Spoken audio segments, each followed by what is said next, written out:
Ladies and gentlemen, let's dive straight into it. Yes, you, holding onto that core belief, that unwavering conviction, that ultimate purpose to your existence is, well, frankly, a pretty dumb way to go about life. Not to mention, it's incredibly detrimental, especially if you picked up that belief back when you were just a little tyke. You see, when you're young, your brain is as malleable as it is stubborn. It takes information like a sponge and clings onto it for dear life, forever. But you're not even aware of its presence. It's lurking in your subconscious. And trust me, I've been there. At the ripe age of 7, my dad casually dropped a piece of wisdom on me that remains the root cause of my future solitary bliss. Yes, I be alone, and yes, I love it. But I was just 7, a pin-sized human navigating a universe I didn't truly understand. I mean, existence? What's that? So with my dad being the family's designed tickwise, I figured he'd also have the answer to life. Makes sense, right? Dad, what's the point of all of this? Why are we here? And my dad, with a heart full of fatherly love, decided to break it down for his little rascal in a way that could penetrate my thick 7-year-old skull. Mind you, I wasn't exactly the brightest crayon in the box. He unintentionally nailed it, though it stuck with me ever since. Here's the scoop. Picture our lives as individual jigsaw puzzles. As we mosey through life, we gather pieces, experiences, lessons, and slowly put together the grand mosaic that represents our existence. That catch. We've all lost the darn box that shows the final image. So we've blindly slapping pieces together, convinced we are creating a masterpiece. Dad's analogy was just too perfect, and it stuck all right. He said, kid, imagine life as a jigsaw puzzle. We all are trying to complete our own puzzles, but we've lost the picture on the box. So we are guessing, putting together the edges and the corners first. Family, friends, hobbies, work. Of course, the pieces change as life unfolds. Friends come and go, jobs shift, and sometimes life throws a big puzzle piece-sized wrench our way, leaving a gaping hole. I was sold. It made sense to my 7-year-old brain. Plus, I really liked puzzles, so I thought, cool, ages first. But what's the main image we're making? Dad's answer? The partner piece. A perfect, mysterious someone who swoops into our life, fits seamlessly, and makes you complete, just like mom did for him. 7-year-old me.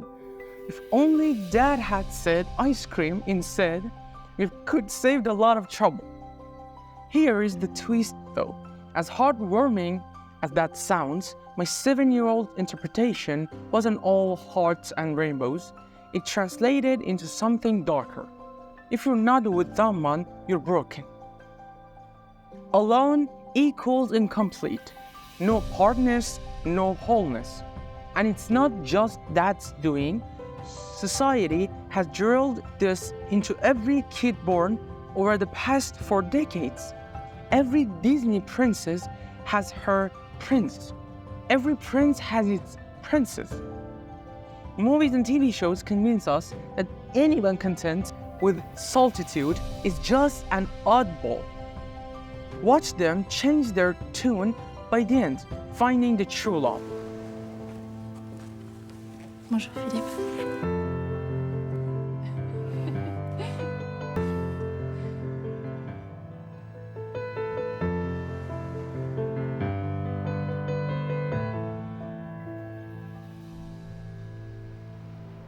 even divorce, a regular part of life, get a hush-hush treatment during childhood, leaving us convinced that relationships are always perfect.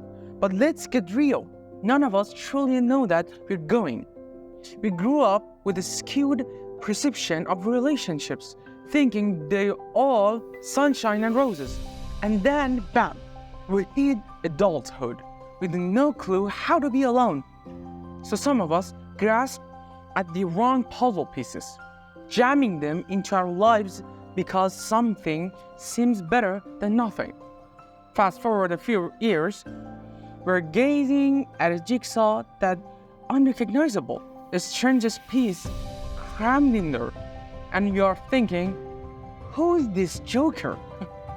Perhaps though, you meet someone, laughter, common interest, and whole deal. It's all rainbows and butterflies, and for 3 glorious months. Why 3 months? Because that's when you realize that every person is as complex as you are. You can't expect them to morph into our image. Yet we do. You compromise, change, and adopt.